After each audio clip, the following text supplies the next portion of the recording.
বাংলা চলচ্চিত্রের জনপ্রিয় নায়ক অমিত হাসান। তার ক্যারিয়ারের কর্মব্যস্ত বছরগুলোর মধ্যে 1997 সাল ছিল অন্যতম। এ বছর অমিত হাসানের মোট 9টি সিনেমা মুক্তি পায়। প্রিয় দর্শক, আজকের পর্বে থাকছে অমিত হাসানের ক্যারিয়ারের 1997 সালে মুক্তিপ্রাপ্ত সকল সিনেমার বক্স অফিস ফলাফল। তাহলে শুরু করা যাক। 1997 সালে অমিত হাসান অভিনীত প্রথম মুক্তিপ্রাপ্ত সিনেমার নাম হলো জজ সাহেব। শামসুদ্দিন টগর পরিচালিত এই সিনেমায় অমিত হাসানের বিপরীতে অভিনয় করেছেন মৌসুমী। সিনেমাটি মুক্তি পায় 9 ফেব্রুয়ারি ঈদুল ফিতরে। বক্স অফিস রিপোর্ট অনুযায়ী সিনেমাটি সুপারহিট হয়। 1997 সালে অমিত হাসান অভিনীত দ্বিতীয় মুক্তিপ্রাপ্ত সিনেমার নাম হলো আত্মসাৎ। আবিদ হাসান বাদল পরিচালিত এই সিনেমায় অমিত হাসানের বিপরীতে অভিনয় করেছেন শাবনূর। সিনেমাটি মুক্তি পায় 28 ফেব্রুয়ারি। বক্স অফিস রিপোর্ট অনুযায়ী সিনেমাটি হিট হয়। 1997 সালে অমিত হাসান অভিনীত তৃতীয় মুক্তিপ্রাপ্ত সিনেমার নাম হলো শেষ ঠিকানা। শাহ আলম কিরণ পরিচালিত এই সিনেমায় অমিত হাসানের বিপরীতে অভিনয় করেছেন শাবনূর ও কাঞ্চি। সিনেমাটি মুক্তি পায় 23 মে।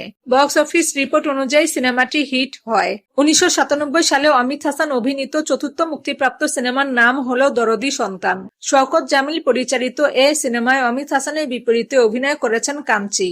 সিনেমাটি মুক্তি পায় 20 জুন।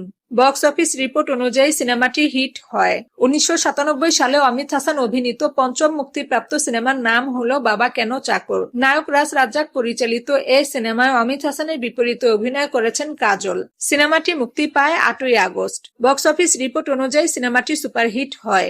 1997 সালে অমিত হাসান অভিনীত ষষ্ঠ মুক্তিপ্রাপ্ত সিনেমার নাম হলো আশার প্রদীপ। জীবন রহমান পরিচালিত এই সিনেমায় অমিত হাসানের বিপরীতে অভিনয় করেছেন শাবনাজ ও শাহনাজ। সিনেমাটি মুক্তি পায় 8 আগস্ট। বক্স অফিস রিপোর্ট অনুযায়ী সিনেমাটি মোটামুটি ব্যবসা করে। 1997 সালে অমিত হাসান অভিনীত সপ্তম মুক্তিপ্রাপ্ত সিনেমার নাম হলো বেঈমানি। সৈয়দ হারুন পরিচালিত এই সিনেমায় অমিত হাসানের বিপরীতে অভিনয় করেছেন কাজল। সিনেমাটি মুক্তি পায় 19 সেপ্টেম্বর। বক্স অফিস রিপোর্ট অনুযায়ী সিনেমাটি মোটামুটি ব্যবসা করে।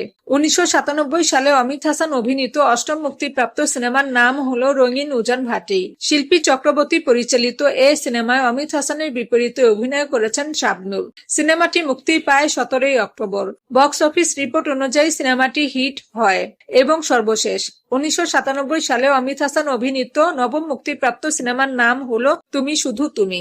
আবিদ হাসান বাদল পরিচালিত এই সিনেমায় অমিত হাসানের বিপরীতে অভিনয় করেছেন শাবনূর ও কাঞ্চি। সিনেমাটি মুক্তি পায় 5 ডিসেম্বর। বক্স অফিস রিপোর্ট অনুযায়ী সিনেমাটি মোটামুটি ব্যবসা করে। প্রিয় দর্শক, 1997 সালে নায়ক অমিত হাসানের মুক্তিপ্রাপ্ত এই 9টি সিনেমার মধ্যে সুপারহিট হয় 2টি, হিট হয় 3টি এবং মোটামুটি ব্যবসা করে 4টি সিনেমা।